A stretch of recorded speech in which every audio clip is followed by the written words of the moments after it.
자, 우리 이렇게 인사합니다. 주님의 이름으로 사랑과 축복합니다. 저도 여러분들을 주님의 이름으로 사랑과 축복합니다. 오늘도 동영상으로 예배드리는 성산가족 여러분, 주님의 이름으로 사랑하고 축복합니다. 한번 따라합니다. 너희가 진리를 순종함으로 너의 영혼을 깨끗하게 하여 거짓이 없이 형제를 사랑하기에 이르렀으니 마음으로 뜨겁게 서로 사랑하라. 할렐루야. 사랑은 믿음의 결과예요. 사랑은 믿음의 결정적인 결정체입니다. 그래서 우리가 사랑하지 않으면 믿음은 가짜인 거예요. 그래서 우리는 이웃을 사랑하고 또 이웃을 사랑하되 내 몸같이, 내가 내 몸을 사랑하는 것 같이 이웃을 사랑해야 되는 거예요. 위로는 하나님을 사랑해야 될 줄 믿습니다. 사랑의 계명에 순종하는 저와 여러분을 간절히 소망합니다. 오늘 본문 요한복음 1장 43절로 51절을 본문으로 해서 내가 너를 보았노라 라는 제목으로 은혜의 말씀을 나누려고 합니다. 여러분, 처음에 교회를 나올 때 물론 교회에서 전도해서 전도를 받고 나오는 사람도 간혹 있습니다만 대부분이 지인들을 통해서 교회를 나오게 됩니다. 아는 사람들을 통해서, 형제를 통해서, 아니면 친척을 통해서, 친한 친구들을 통해서 교회를 나오게 됩니다. 오늘 이 자리에도 그런 사람이 있을 줄 믿습니다. 오늘 본문에 보니까 예수님을 먼저 만난, 예수님을 먼저 경험한 빌립이 자신의 친한 친구가 있는데 이 사람도 좀 예수님을 소개시켰으면 좋겠다 해서 나다나엘이라는 사람을 찾아갑니다. 나다나엘이라는 이름이 하나님의 선물이라는 뜻의 이름의 뜻이에요. 나다나엘을 찾아가서 내가 메시아를 만났어, 우리가 기다리던 구세주를 만났어, 이렇게 증거하는 거예요. 어디 사람인데? 갈릴리 나사렛 사람이래. 나사렛 예수인데 메시아가 맞아. 그러나 나다나엘이 뭐라고 그래요? 나사렛에는 이런 사람이 날 수가 없어. 나사렛에는 예수가 날 수가 없어. 나사렛에는 메시아가 날 수가 없어. 왜?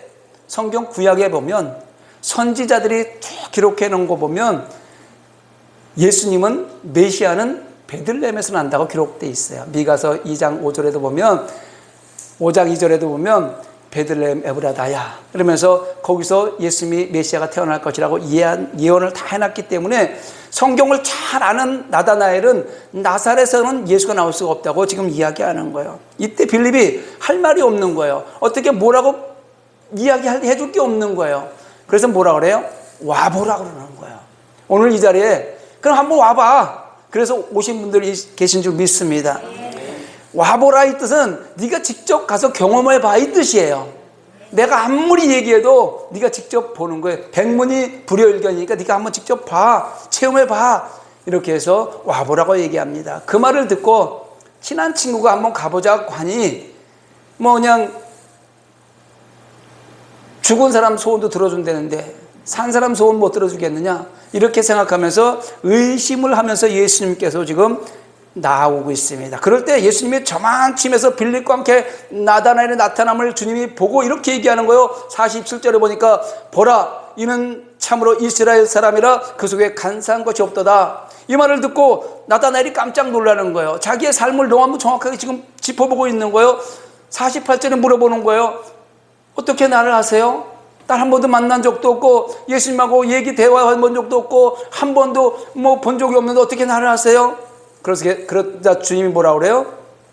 빌립이 네 친구가 너를 부르기 전에 네가 무화과나무 아래에 있을 때 내가 보았다, 이렇게 얘기하는 거예요. 여기서 보았노라라고 말씀하시는데 이 보았노라는 그 원어가 에이돈이라고 하는 거예요. 자, 따라합니다. 에이돈. 시각적으로 감지하였다 이 뜻이에요. 눈으로 직접 보았다는 얘기예요. 그러니까 예수님께서는 이미 네가 무화과나무 아래에 있을 때 내가 직접 너를 다 보고 있었어, 알고 있었어, 네가 하고 있는 모든 걸 듣고 있었어, 이 얘기하고 똑같은 거예요. 나다나엘이 어디 사람이냐면 갈릴리 가나 사람이에요.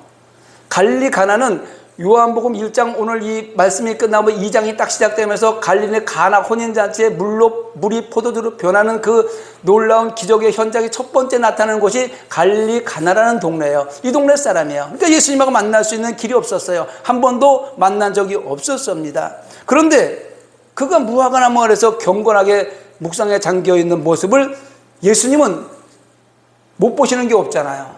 무소부지하시잖아요. 알파와 오메가 처음과 끝이란 말이에요. 신적 통찰력으로 다 보고 계셨다는 그런 말입니다. 놀란 나다나엘은 말합니다. 라비여, 당신은 하나님의 아들이시요 당신은 이스라엘의 임금이로소이다. 나다나엘이 지금까지 가지고 있던 지식이 깨지는 순간입니다. 나다나엘이 가지고 있던 믿음으로 이제 주님은 하나님의 아들이라고 고백하는 거예요. 이스라엘의 임금이라고 고백하는 그 말이 오늘 성경에 나오고 있는 겁니다.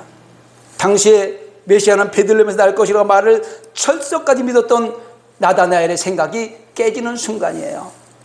여러분, 믿음은 지식이 아니라 경험입니다.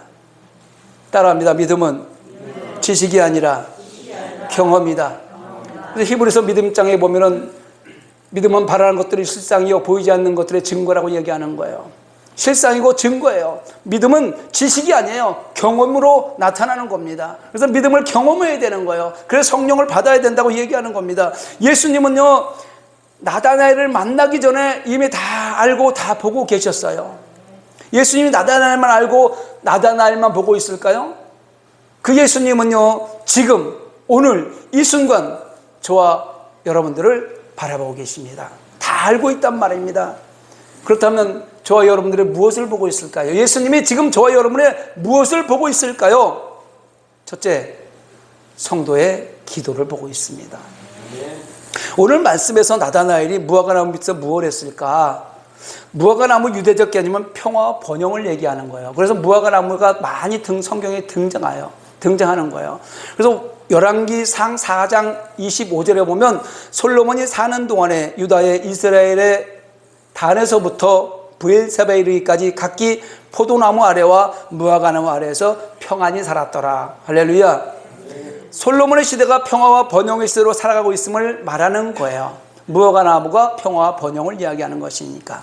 그래서 유대인들은요, 무화과나무 그늘 안에서 늘 앉아서 말씀을 묵상하고 기도하는 습관이 있어요. 무화과나무가 잎이 무성하잖아요. 그러니까 거기 그늘 아래 이스라엘 땅이 덥거든요. 그러니까 그늘에 가면 시원해요. 그러니까 무성한 무화과나무 그늘 앞에서 늘 하나님 말씀을 묵상하고, 또 이때는 신약이 없었을 때잖아요. 신약 시대지만 신약 성경이 없을 때잖아요. 구약 성경, 이제 우리를 구원하실, 이 로마 통치에서 나를 구원하실 우리 이스라엘 백성들을 구원하실 메시아가 언제 올까 하면서 늘 묵상하며 기도하고 있는 곳이 무화과나무 아래였다는 것입니다. 나다나엘도 마찬가지로 그러고 있었을 거예요. 왜? 신앙이 있으니까. 기도와 묵상으로 생활하던 그 나다나엘을 이미 알고 있다는 말에 놀라지 않을 수 없어요. 나다나엘은 날마다 무화과나무 아래서 하나님 너무 힘들어요. 지금 로마 통치하에서 우리의 돈 버는 거 다 세금으로 뺏어가고 우리는 결국 조금씩 받아가면서 먹고 살고 있는데 너무 힘들고 어렵습니다. 언제 오세요? 하면서 기도하면서 말씀을 묵상하면서 늘 기다리고 있었던 그 모습이 나다나엘의 모습이었다는 거예요. 그 은혜를 갈망하고 예수님 뜻대로 살기를 각오하면서 힘들고 어려울 때 기도하고 기다릴 줄 아는 나다나엘을 예수님이 알고 있었다는 얘기예요. 겉으로는 지식을 앞세워서 나사렛에는 선한 분이 나올 수 없다고 하지만 신앙으로 볼 때는 그와 같은 믿음을 이스라엘 중에서 찾기 힘들다고 예수님이 칭찬해주고 있는 거예요. 47절 보니까 보라, 이는 참으로 이스라엘 사람이라 그 속에 간사한 것이 없도다. 나다나엘은 자기의 심중을 꿰뚫어 보는 그 예수님에게 사로잡힐 수밖에 없어요. 여러분, 하나님 말씀을 들으면서 그 하나님 말씀이 그런가요? 상고할 때 그럴까라고 생각할 때 하나님 말씀 앞으로 쑥 들어오면요, 그 말씀에 사로잡히게 되는 거예요. 그 말씀이 우리 삶을 이끌어가게 되는 겁니다. 말씀을 사모하시기 바랍니다. 그리고 말씀을 사모해서 묵상하고 간절히 기도하는 성도는 반드시 만나주시는데, 예수님이 다 보고 알고 계시기 때문에 언제 만나주냐? 예수님이 때에 만나주는 거예요. 내가 만나고 싶다고 만나주는 게 아니에요. 시간은 하나님이 주관하시는 거예요. 그래서 그 하나님이 주관하신 그 하나님을 만날 수 있는 것은 하나님의 때에 만나주는 겁니다. 이렇게 예배의 자리에서 예배드리다가, 기도의 자리에서 기도하다가 예수님을 만나면 모든 문제를 해결되고, 할렐루야, 가지고 온 질병 치료되고, 잘못됐던 관계는 회복되는 역사가 나타나게 될 줄 믿습니다. 히스기야 왕 이야기를 한번 해보려고 합니다. 히스기야는 남왕국 유다의 13대 왕입니다. 25살 때 왕이 돼가지고 14년을 통치하고 났는데 나라가 잘 살고 먹고 살만하고 왕으로서의 모든 권위를 찾아서 살아가고 있을 때에 갑자기 왕이 병들었습니다. 이사야 선 찾아와서 이 왕에게 뭐라고 얘기하냐면 너 이제 병으로 곧 죽게 될 것이니까 집을 정리하라. 집을 정리하라는 게 뭐예요? 유언을 남기라는 거예요. 이제 너 이제 죽음이 앞당겨졌으니까 이제 유언을 해라, 이 뜻이에요. 그랬을 때 히스기야가 제일 먼저 한 것은 그 말을 듣고 성전으로 들어갔다. 성전으로 들어가서 벽을 향하여 간절히 기도했다고 성경은 기록하고 있어요. 여러분, 지금 대통령이 아프면 대통령의 그 아픈 걸 진찰하는 사람이 누가 있어요? 주치의가 있죠. 옛날 왕들 어이가 있잖아요. 히스기야가 이스라엘을 다스리는, 남한국 유다를 다스리는 왕인데 왕 어이가 없었겠어요? 주치의가 없었겠어요? 유명한 사람들 주위에서 많은 사람들이 각종 질병을 진단하는 사람들이 있었을 거예요. 그런데 그 사람을 찾지 않았어요. 그 사람을 찾지 않고 제일 먼저 어딜 가요? 하나님전을 찾았어요. 성전을 찾았단 말이에요. 그러면서 벽을 향해서 기도합니다.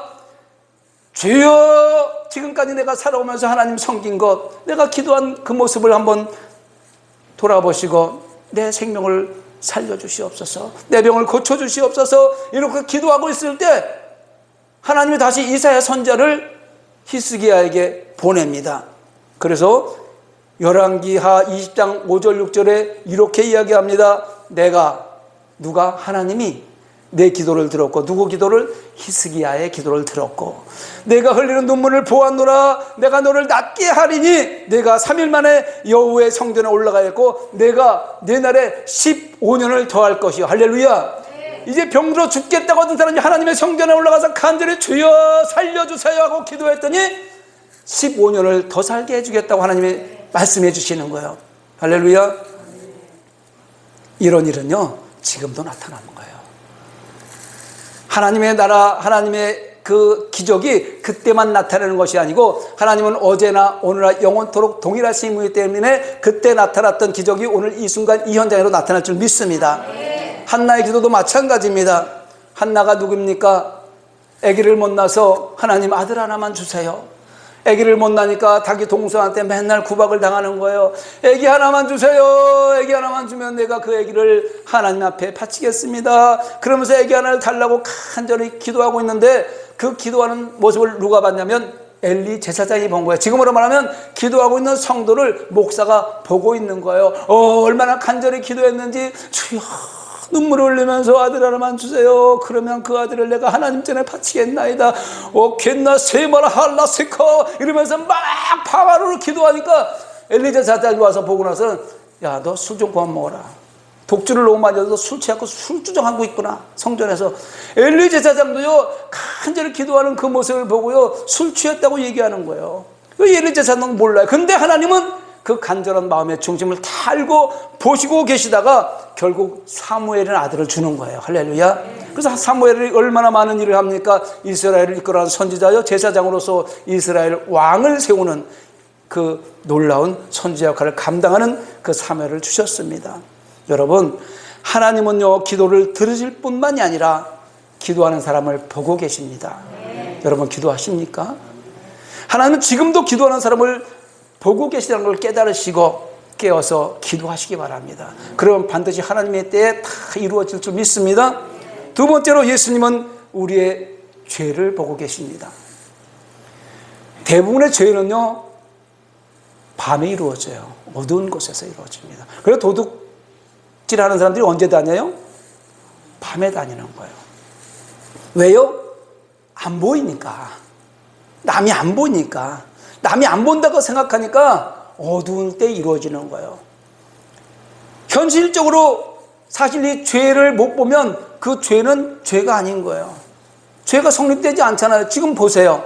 죄 짓는 사람이 얼마나 많이 있어요. 근데 죄를 들키지 않아요. 그러면 그 죄가 성립되지 않는 거예요.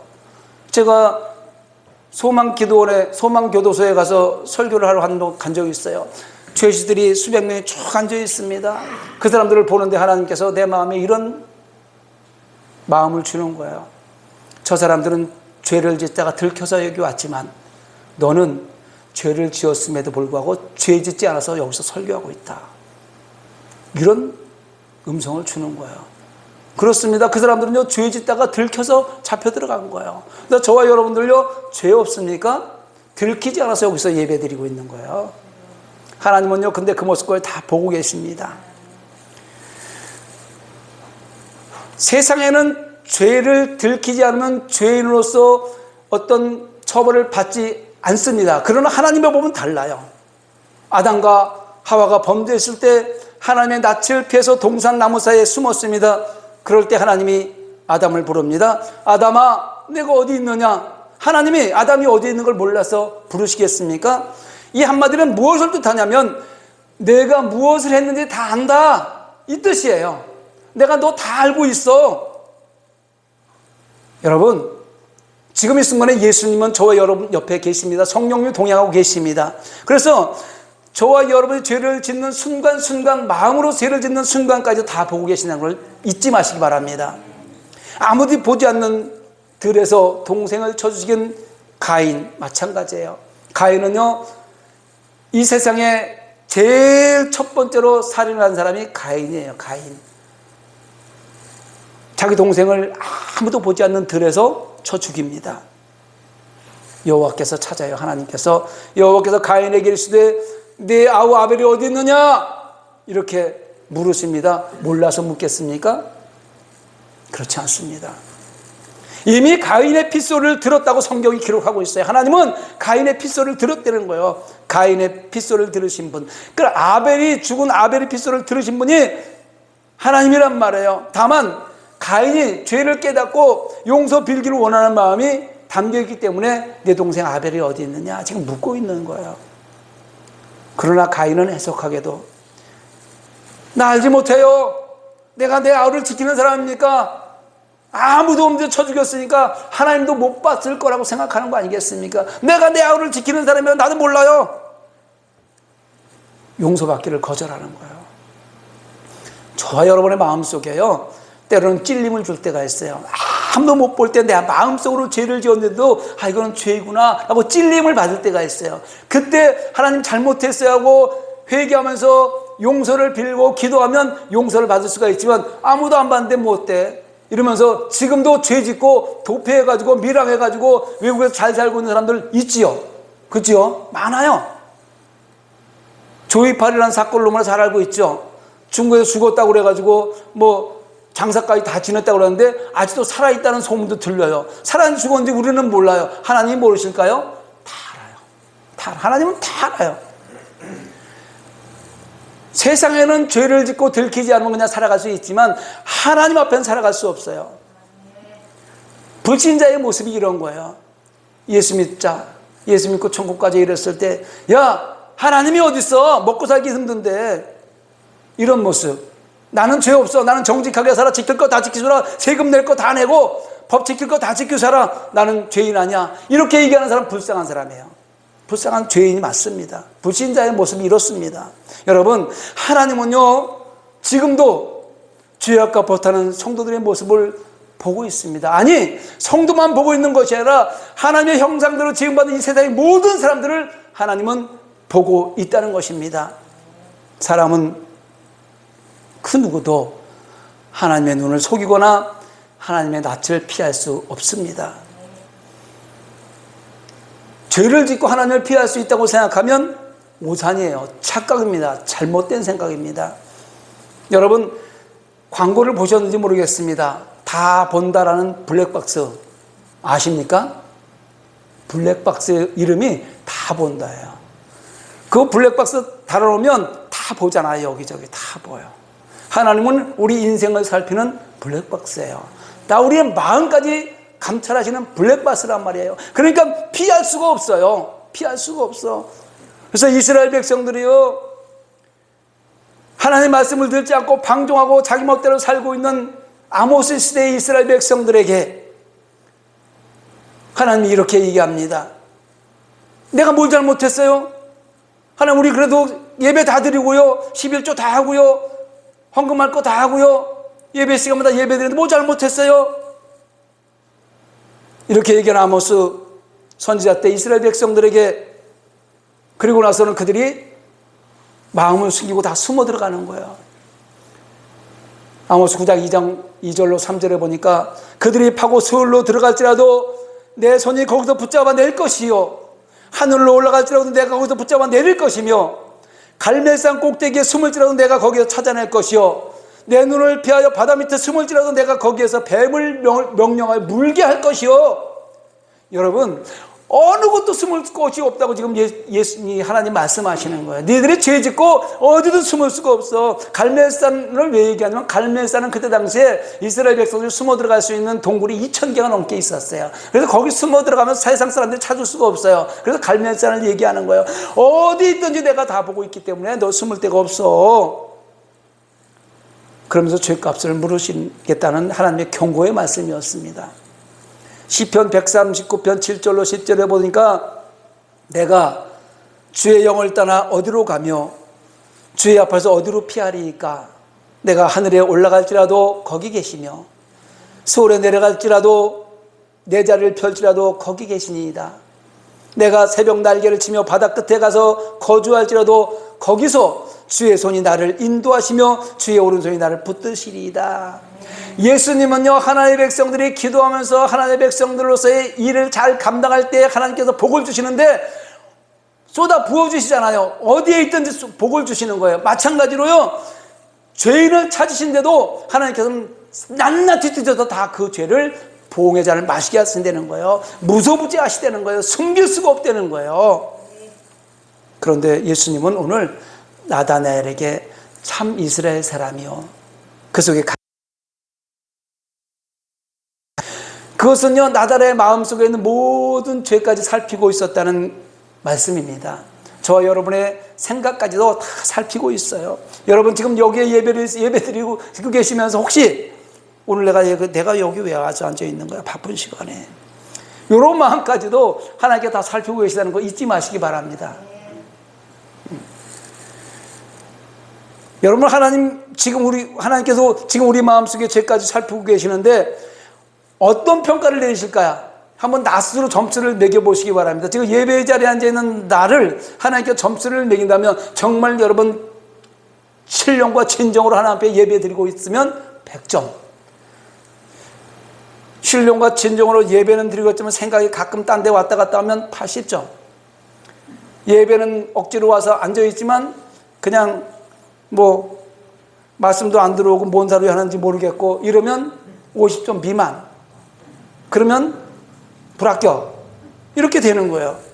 하나님의 평가가 어떻게 내려질까 한번 낫으로 점수를 가끔 저는 예배를 드리면서 예배를 인도하면서 낫으로 내가 목회자로서 지금 너가 하나님 말씀을 잘 선포하고 있는지 낫으로 점수를 먹일 때가 많이 있어요. 그리고 이 말씀을 끝나고 녹화된 말씀을 내가 다시 들으면서 아니 내가 말씀을 왜 저렇게 전했지, 점수가 미달이네, 이렇게 생각할 때가 많이 있어요. 스스로 점검해 봐야 됩니다. 하나님께서 이렇게 얘기했으면 좋겠어요. 너는 마음에 간사한 곳이 없는 참 이스라엘 백성이다. 참 신앙인이다. 이렇게 칭찬을 들었으면 좋겠습니다. 아니면 반대로 야, 너 더러워, 쳐다보기 싫어, 이렇게 평가하고 있을까요? 내가 너를 보았노라. 예수님께서 말씀하실 때 나는 지금 주님께 어떻게 보여주고 있는가를 깨달아야 돼요. 돌아봐야 됩니다. 그리고 변해야 돼요. 오늘 예수님께서 혹시 너한테 아직도 이 점이 부족하다는 그런 메시지가 있으면 고쳐나가야죠. 회개해야죠. 그리고 돌아와야죠. 할렐루야. 끝으로 예수님은 우리의 헌신을 보고 계십니다. 누가복음 21장 1절로 2절에 이런 말씀이 있습니다. 예수께서 눈을 들어 부자들이 헌금함에 헌금 넣는 것을 보시고 또 어떤 가난한 과부의 2렙돈 넣는 것을 보시고, 이 말씀을 설교하는 많은 목회자들이 가난한 과부에 집중하다 보니까 헌금에 최선을 다해서 헌금을 최선을 다해라 이렇게 강조하는 언어로 들릴 수가 있습니다. 그렇지 않습니다. 이 말씀은 그런 말씀이 아니에요. 주님은요, 부자들이 헌금하는 것도 다 보고 계셨고 가난한 과부가 2렙돈을 헌금하는 것도 다 보고 계셨다, 이런 뜻이에요. 어제나 오늘나 영원토록 동일하니까 늘 보고 계셨다는 거예요. 지금 우리는 헌금하면 지금 헌금을 하고 들어오잖아요. 그래서 지금 누가 헌금을 했는지 모르잖아요. 옛날에는 헌금하는 것이 동전으로만 했기 때문에 누가 헌금을 얼마 하는지 다 대충 알 수 있어요. 그래서 부자들은요, 자루에다 헌금을 메고 옵니다. 동전이니까. 그래서 헌금함에다가 헌금은 그냥 자루째 놓으면 되는데, 옆에 놓으면 되는데, 헌금하는데 그걸 쏟는 거예요. 딸랑딸랑 돈이 막 계속 떨어지는 거예요. 누가 이렇게 돈을 헌금을 많이 한 거야? 사람들이 돌아보게 만드는 거죠. 그런 모습을 지금 얘기하는 거예요. 그런데 그 마음의 중심까지도 하나님은 다 보고 있다는 거예요. 과부의 두렵돈은 지금으로 말하면 한 2,000원 정도 되는 돈이에요. 그 2,000원이 전 재산이에요. 라면 하나 사 먹고 이제 내일 돈 벌러 다시 나가야 되는데 그 돈 전부 다를 과부가 헌금하며 놓는 것을 보시고, 그럼 어쩌다 본 게 아니고 늘 보고 계셨다는 거예요. 세밀하게 보고 계셨다는 거예요. 만약 건성으로 예수님이 그날 그걸 보셨다면 과부가 헌금한 게 칭찬할 게 뭐 있어요? 조금 집어넣고 말았는데. 그렇지 않습니까? 그런데 그 마음의 중심을 늘 보고 계셨기 때문에 부자들보다 더 많이 넣은 거야, 이렇게 지금 말씀하고 있는 거예요. 오늘 본문에서 예수님은 나다나엘을 향해서 빌립이 너를 부르기 전에 무화과 나무 아래에 있을 때에 너를 보았다, 이렇게 말씀하시는 겁니다. 어떻게 나를 아세요? 이렇게 질문에 대답하시는 말씀이잖아요. 어떻게 나를 아세요? 내가 너 무화과 나무 아래에서 다시 오실 메시아, 이스라엘 구원할 메시아를 기다리고 있는 모습, 그러면서 기도하고 말씀 보고 있는 모습을 다 보고 있었어. 그러니까 알게 된 것이고 이미 다 보고 계셨기 때문에 내가 너를 알아. 하나님 우리를 속속들이 다 아십니다. 왜냐하면 언제나 세밀하게 보시고 계시기 때문입니다. 예수님은 자신이 나다나엘을 어떤 사람을 알고 계시는지 이미 말씀하셨습니다. 참으로 이스라엘 사람이요 그 속에 간사한 것이 없는 사람으로 알고 계시다는 것입니다. 우리가 눈으로 볼 때는 선한 사람으로 보이고, 우리가 눈으로 시각적으로 볼 때는 좋은 사람으로 보이고, 선행을 많이 하고 구제도 많이 오고 선교도 하고 예배도 잘 드리고 전도도 많이 하고 이렇지만 그 마음에 간사한 것이 없어야 된다고 지금 이야기하는 거예요. 간사한 것이 없다는 거예요, 나다나엘은요. 그런데 빌립이 첫 전도를 받았을 때 뭐라고 그래요? 나다나엘이 갈릴 나사렛에는 선한 것이 날 수 없어. 예수는 그곳에 나는 사람이 아니야. 베들레헴에서 나와야 돼. 그렇게 거절한 교만한 사람이었습니다. 예수님께서 이거 모르겠어요? 그 마음을 모르셨겠어요? 다 알고 있었습니다. 그런데 칭찬하시는 거예요. 그것은 장차 나다나엘이 하나님의 일을 어떻게 헌신할 것이며 어떻게 하나님의 일을 펼쳐나갈 것을 알고 계셨기 때문인 거예요. 놀라서 고백하는 나다나엘에게 주님은 말씀하십니다.